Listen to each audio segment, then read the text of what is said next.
So, in this one, I really wanted to talk about negative self talk. And when I say negative self talk, I honestly, as you get to know me further, I really don't mean negative or positive because in truth, it doesn't really exist. It's energy is whatever intention or whatever energy that we wish for the energy, we give the property to the energy. We basically tell the energy what it is. So we tell it if it's negative or positive. The energy itself doesn't decide if it's negative or positive.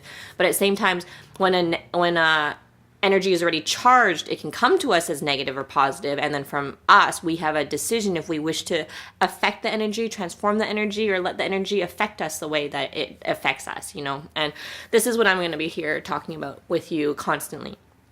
But for today, negative self-talk, meaning what words are you feeding your mind? What phrases, what sentences do you tell yourself you're ugly? Do you tell yourself you're not good enough? Do you tell yourself you need to do this better? Do you tell yourself, oh, why am I so stupid? Oh, I'm an idiot. I suck at driving. All of this kind of stuff. Oh, I look so ugly. Look at the way I do my makeup. Look at this. I wish I had better skin. I wish I had this. It's not appreciating yourself. So look into yourself and honestly become consciously aware of every single word you are feeding your mind. And from that, what is the average majority of what you're feeding your mind? Is it loving thoughts or are they mean thoughts? I'll be honest with you. On majority, most people feed themselves not very nice self-talk. There are a few percentages where people feed themselves amazing self-talk, and sometimes there's even those smaller percentages that feed themselves super cocky self-talk that leads them to be out there arrogant and vain, and they have things to work on within. Sometimes there's people though that feel that way and they're great in inside outside. I'm not trying to say it doesn't exist. It's just on smaller percentage. So in truth, what are you saying? So here it is, a tip for you to try to change your self-talk, and that is checking in with the words that you're using. Are there words that you can replace them with? Are there ways that you can talk to yourself nicer? Is that a way you would talk to a friend? Are you treating yourself as nice as you treat other people, or are you treating yourself the worst? Now, another thing is we are always our worst self-critics, our own worst self-critics. So if you try to look at what you do from a perspective of how you would treat someone else if they were to do the same thing with you, would you give them the same advice, or what would you say? It's just checking in with yourself of if you're harder on yourself than you are with others, and normally we are. So another thing is just checking in with the words that you use for yourself and what you define them as, meaning that some people view words like confrontation as one of the worst words possible.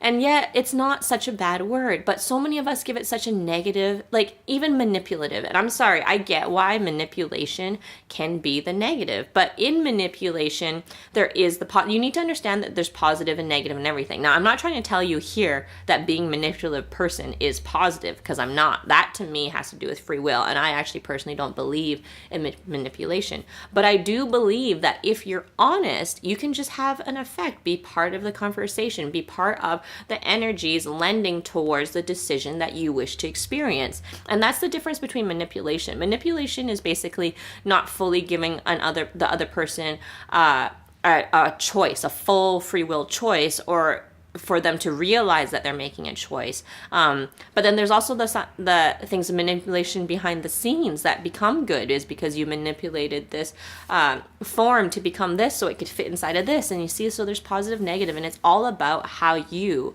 as the person in that time, define those words within yourself. Meaning that when you call yourself an idiot, is idiot actually nonchalant? Do you actually not mean it? Is it actually a joke, or are there some half-truths in there? So something I learned from Seinfeld, and it is so true, is that every single thing in life that is a joke or whatever is honestly half-truth. And in those half-truths, it can be good or bad. It doesn't need to be either, or it can be funny, not funny. And in truth, I actually suggest finding the humor in life. Humor in life is key. And in truth, the divine is some of the most funny.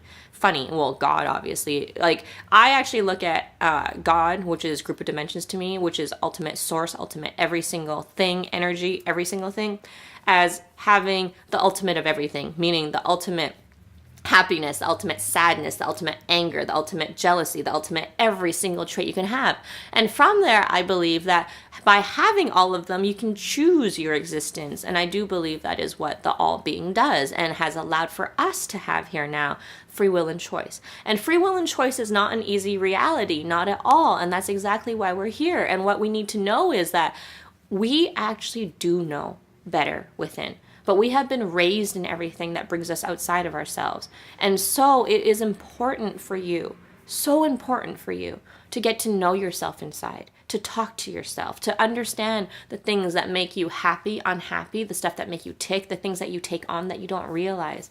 And this is all part of our self-talk. This is the things that you're like, I really don't want to do that, but what reason do I have but to do that? And right there, that is negative self-talk, because you didn't value yourself enough. You didn't think that you were enough value. By just yourself not wanting to do something is not enough for you to not do something for someone else. And right there, it tells you a lot there, because in ways, it doesn't mean you always have to choose yourself. There are times when you can give.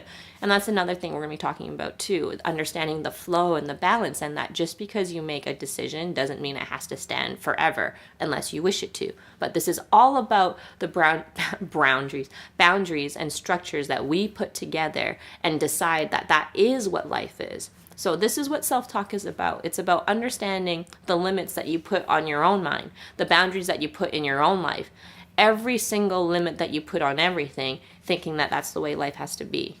I'm going to be honest with you. In my life, I have broken down all of those walls, and honestly, my life is limitless. And when I say limitless, I mean it. I mean, I do not exist in the same realities as many, because in my reality, I have gotten to the point where every moment is a miracle. Every moment is divine timing. Every moment is something that you can't deny. And that's why I'm doing this too, is because I have been working on this for years. When I say years, I mean lifetimes, and also my entire life here right now.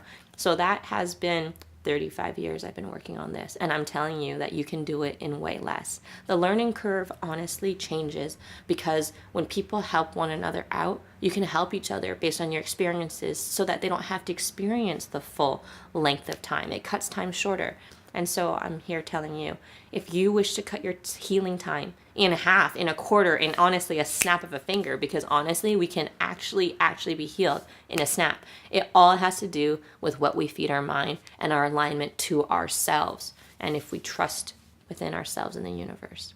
Is that easy? Oh, no. Trust me, it's not. Why do you think monks spend so much time? But you need to understand that you don't need to be a monk. You don't have to sit there and spend all your time like that. Those are extremes. You need to understand. We don't need to live in extremes. There is a balance, and we are here to live the balance. So find your balance. And the way to your balance is by speaking to yourself and figuring out what is it that you truly wish to experience, and coming and experiencing life from there, not from where you think you're supposed to be, what you think you're supposed to do. So we need to get that self-talk into alignment, okay? So check in with yourself, see the vocab you're using, and try to tweak some words, try to change your definitions, and I'll be along with you for the journey too.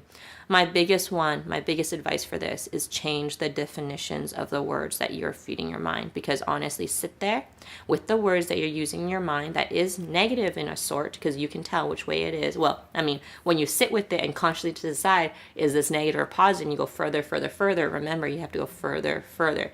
Every time you have a block, when I say block, I mean you're like, I don't know anymore. Oh, this must be all as far as it goes.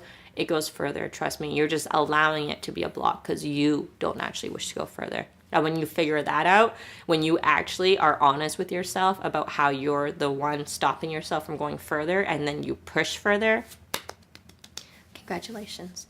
I love you all, and good luck with this. It's a journey, and it's worth it. I freaking mean it. It's so worth it. It's the journey that I would say is the most worth it in life, yourself. And it leads to many things. And yet, I will also say it is the hardest journey. It is work. I'm not lying about the work. It keeps going. But it's also at your own pace. Take the time. Take the breaks. Remember to give yourself credit. Remember to hug yourself.